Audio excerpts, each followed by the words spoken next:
Terry laid down the rules, but there's such, in the law, there's a doctrine called droit de seigneur. Well, I got a lawyer here that can explain what the droit de seigneur is. Where's my lawyer? Or a Frenchman. Basically, the lord of the manor had rights. I'm not the lord of the manor. Had rights over everybody else. So I'm superseding the admonition not to make a long speech. Chair, I'm going to sit down because I'm older than you. Good idea. Look at your father's face. Look at your father. Listen to this for 90 years. Dale, I want you to know something before you start. Yeah. This is important in my life. Yeah. It's now 7:34. By 8 o'clock, I got to be in bed. Have you taken the hearing aids out? Jerry, droit de seigneur. Droit de seigneur. Okay.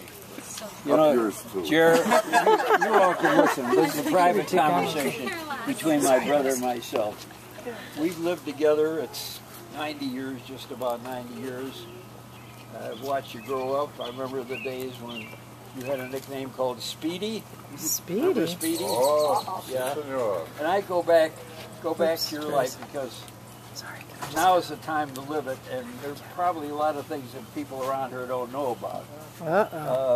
You know, when I think back, 1936, Roosevelt High School, city swimming meet, the butterfly stroke was doing. You won the city championship at Roosevelt High School. Just because I had to set a new record to do it. Yeah, you did, yeah. But, you know, We didn't know that. yeah, we're talking about 1936.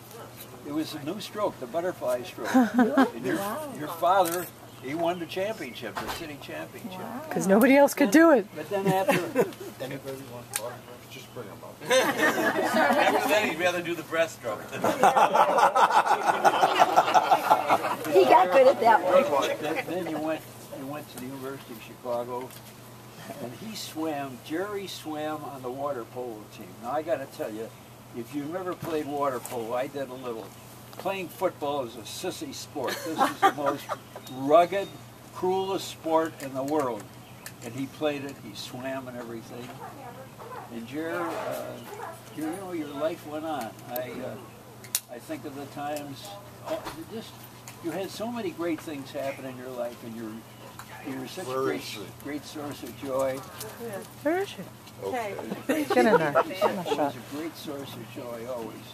Now, Richard, our son Richard, couldn't be here, and of course for reasons it was impossible for him to make it. He wrote a letter, and I know this is a private letter, so I'm not going to read it. But this letter, He opened it. if you let your family, you should at least let your family read it. It's a very personal letter, but he's got one paragraph in here. Richard had a relationship with his Uncle Terry, and I know all my kids love it. The kids that are all here, the girls that are here. I have always admired your coolness, your love of the outdoors, fitness and sports, your competitiveness combined with such a gentle, caring nature. Overall, a great guy whose attributes became even more apparent after your relationship and marriage with Kate. I'm not going to go on the whole thing, but you know, looking back at your life, Jer, you got in the service. You had such a high IQ, it was very easy to get you an officer's candidate school. You came back, distinguished yourself as an officer, got all the promotions. You went into life to do all kinds of interesting things in business. And of course, your biggest thing you did was helping bring these 3 kids in the world. Oh God, you were a scuba diver, all the things you did in scuba diving. You were a star of musical comedies. You learned to sing and you learned to entertain. I always remember the Seder's you ran at Kay's church, which was so interesting.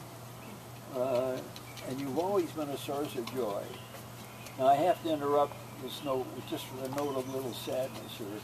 Everybody's here except we're missing our brother Al. And it's very sad for both of us. It's something we both have not gotten over. It's been 15 years since he's not here. But his blessed memory, the 3 of us, we were les trois mousquetaires, the 3 musketeers. And Al always lives in our memory and lives in our hearts. It was such a wonderful relationship. And of course, Jerry, the home we came from, mother and dad, we couldn't have had better parents. We had everything in life. We learned to love each other and respect each other. My relationship with you now, we talk to each other almost every day. Days I don't talk to you, I miss terribly. And to be so lucky to have a brother like you. You're just the finest guy that ever walked in shoe leather. Not a bad bone in your body. It's just a treat, an honor, and a joy. And I'm so lucky to be here with you on your 90th birthday. And you're not through yet, Jared. There's more to come. There's more to come. So, happy birthday, brother. I love you. And we'll have more birthdays. As Mother used to say, to please God, we'll be back here again next year. Coming here, one of the great joys in our life was Lakeside, Michigan. All the joys there. This is prettier. It's nicer. And the party that Terry made tonight is so good. We're so privileged to have all of you around here and to get the love of all of you that are here. Okay, you say something, Jerry.